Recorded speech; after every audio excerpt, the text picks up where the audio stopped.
Good afternoon students, कैसे हैं आप लोग? आशा अच्छे होंगे, आप लोगों की पढ़ाई अच्छी चल रही होगी। आप सब लोगों का एक बार फिर से आपके अपने ऑनलाइन प्लेटफॉर्म प्रयाग एकेडमी में बहुत बहुत स्वागत है। स्टूडेंट्स, हम लोग टेस्ट सीरीज कर रहे हैं हिंदी की। तो चलिए, 20 प्रश्नों की श्रृंखला है और आप लोगों का समय न लेते हुए इसे समाप्त करते हैं जल्दी से जल्दी। 5 सेकंड आप लोगों के लिए मिलेगा और आप लोग क्या कीजिए, 5 सेकंड में फिर यानी अपना उत्तर दीजिए। फिर हम आपको बताएंगे, तो निर्धारित कीजिए कि आपके कितने प्रश्न सही हुए, कितने गलत हुए, क्या आपको अभी ज़रूरत है कि आप कितना भी सुधार करेंगे। ओके, तो निरर्थक शब्द में कौन सा उपसर्ग प्रयोग हुआ है? निर और निहि, निर और इनमें से कोई नहीं, तो निरर्थक है। ठीक है, निर और अर्थक, तो यहाँ पर कौन सा प्रयोग हुआ? ये वाला प्रयोग हुआ। ठीक है, ना कि ये निर नहीं है। ये निर में अर्थक होता तो निरार्थक हो जाता फिर। ठीक है, निरार्थक हो जाता ये वाला निर, यानी कि। और ये कौन सा? संस्कृत का उपसर्ग है। ठीक है, चलिए अगला प्रश्न है, महात्मा ने भारत को आजाद कराया, कौन सी संज्ञा होगी? इसमें वाक्य में कौन सी संज्ञा है? ठीक है, जातिवाचक, भाववाचक, व्यक्तिवाचक या इनमें से कोई नहीं। ठीक है, तो इनमें से कौन सी संज्ञा है? इसमें संज्ञा है व्यक्तिवाचक। महात्मा गांधी व्यक्तिवाचक संज्ञा है, जातिवाचक नहीं है। ठीक है, तो महात्मा जो है ना, गांधी जी को कहा जाता है, उनका उपनाम है, तो व्यक्तिवाचक संज्ञा है। तीसरा है, जुर्माना किस भाषा का शब्द है? तो जुर्माना किस भाषा का शब्द है, इसका उत्तर बताना है। अरबी का है, फारसी, उर्दू, तुर्की, किसका है? ठीक है, तो ये किसका है? अरबी भाषा का शब्द है जुर्माना।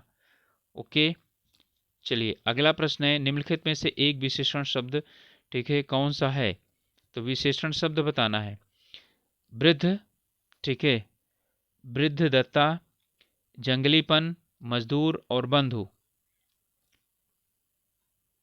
ठीक है, तो इसमें जो है आपका कौन सा है, यानी विशेषण शब्द कौन सा है?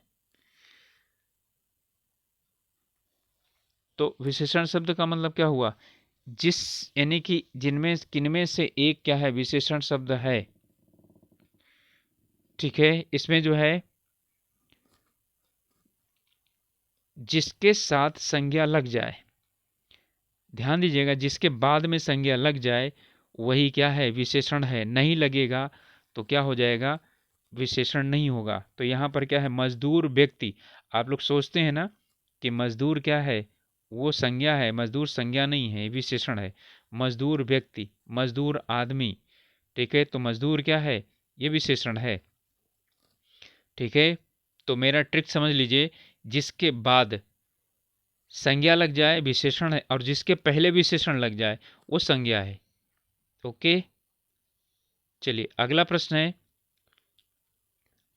सुरभि की आंखें बहुत सुंदर हैं, इस वाक्य में कौन सा कारक होगा? अपादान, संबंध कारक, अधिकरण कारक या उपरोक्त सभी सही हैं? तो एक ही होगा ना।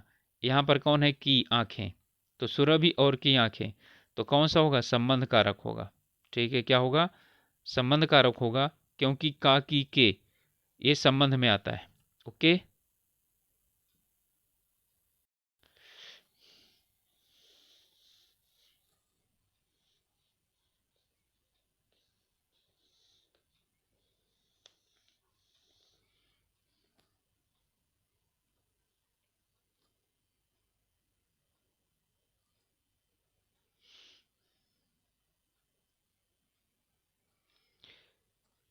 अगला प्रश्न है, अराजक तत्वों ने सैकड़ों दुकानें जला दी, इसमें से वाक्य कौन सा होगा? ठीक है, अराजक तत्वों ने, यहाँ पर क्या है, सैकड़ों दुकानें जला दी, तो सैकड़ों के आगे क्या करेंगे, यहाँ पर अंडरलाइन होना चाहिए। तो यहाँ पर क्या होगा, निश्चित संख्यावाचक, अनिश्चित संख्यावाचक, परिणामवाचक या इनमें से कोई सा भी नहीं। ठीक है, तो इसमें है सैकड़ों दुकानें जला दी, तो 100 दुकानें नहीं, सैकड़ों दुकानें। ठीक है, तो सैकड़ों दुकानें क्या होगा, अनिश्चित संख्यावाचक होगा। ओके, अगला प्रश्न है, योग्य शब्द की सही उत्तमावस्था क्या होगी? उत्तमावस्था की बात कर रहा है, योग्यतर, यानी कि तर तो होगा नहीं, क्योंकि उत्तमा की बात कर रहा है। तो उत्तरम यानी उत्तमा जो है ना, तो तम आता है, तो ये तो नहीं होगा। योग्यता या सभी सही हैं, तो सभी तो सही होगा नहीं।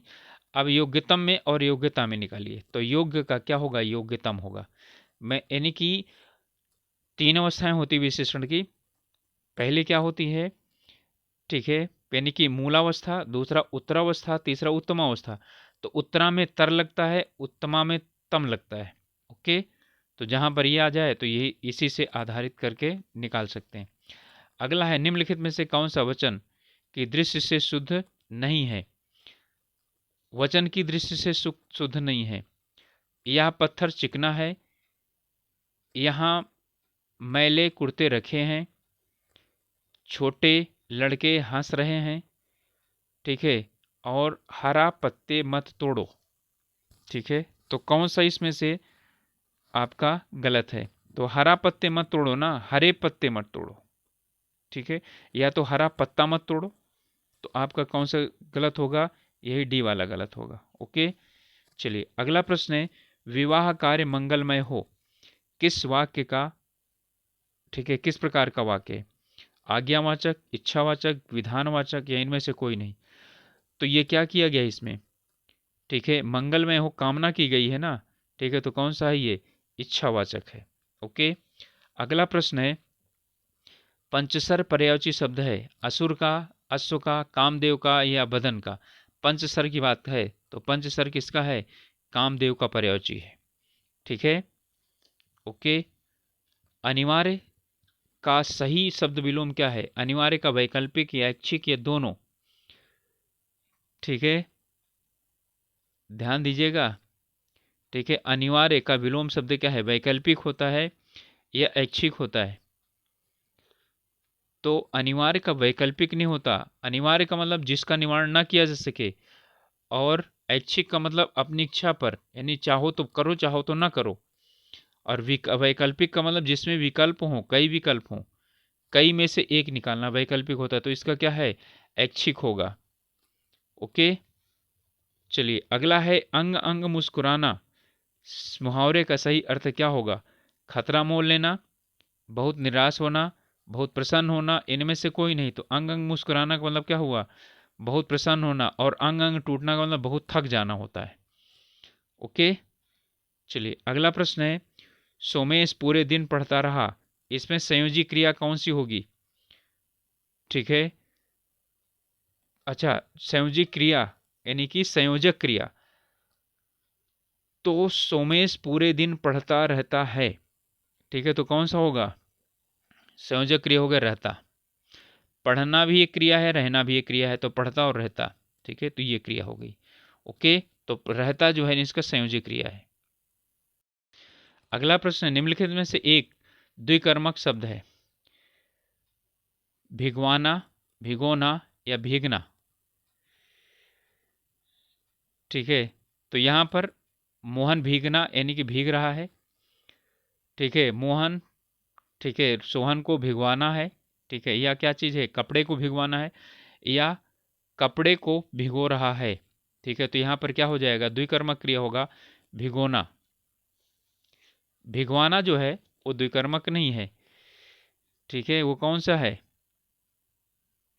किस प्रकार के किया है। जब वाना लगता है तो वो है कौन सी, खुद ना करके जब कर्म किसी और से करवाया जाता है तो कौन सी क्रिया कहलाती है। ये आप लोग क्या करेंगे, कमेंट में बताएंगे। परसों, बार बार, सवेरे शब्द कौन से होंगे। स्थानवाचक क्रिया विशेषण, कालवाचक, रीतिवाचक, के इनमें से कोई नहीं।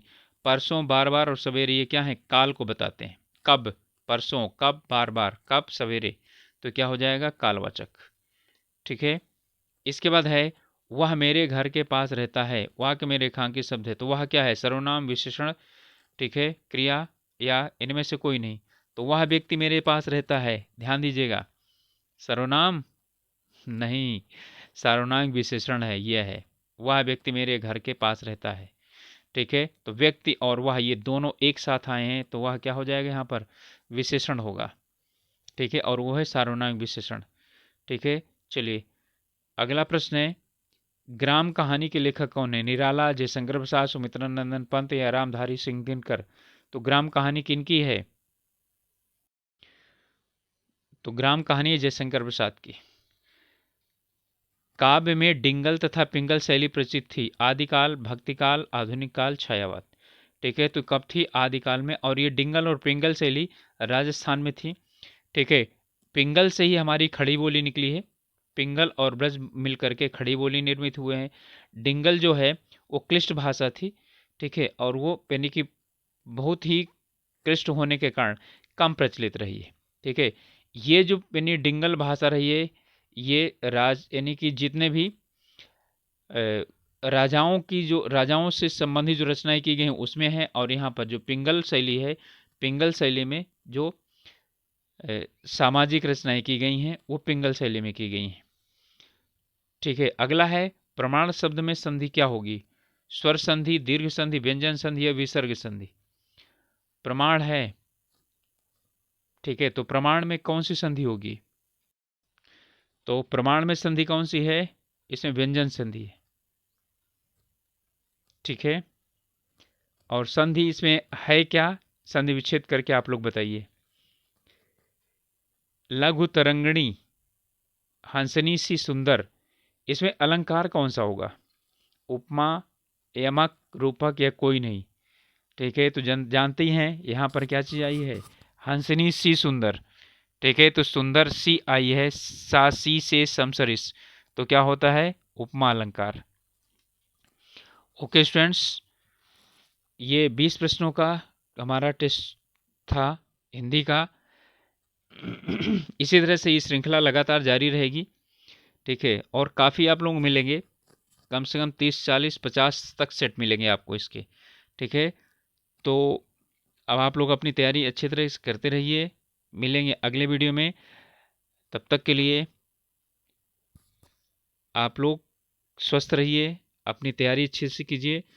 और अभी तक सब्सक्राइब नहीं किया है तो चैनल को सब्सक्राइब कीजिए, अपने ग्रुप्स में शेयर ज़रूर कीजिए, जिससे कि यदि कोई जुड़ना चाहता है हम लोगों के साथ, जुड़ सकता है। मतलब कि इसमें से कुछ उसको अच्छा लगे, पढ़ाई करना चाहे तो कर सकता है। और अपना ध्यान रखिए, मिलेंगे अगले वीडियो में, तब तक के लिए ऑल द बेस्ट।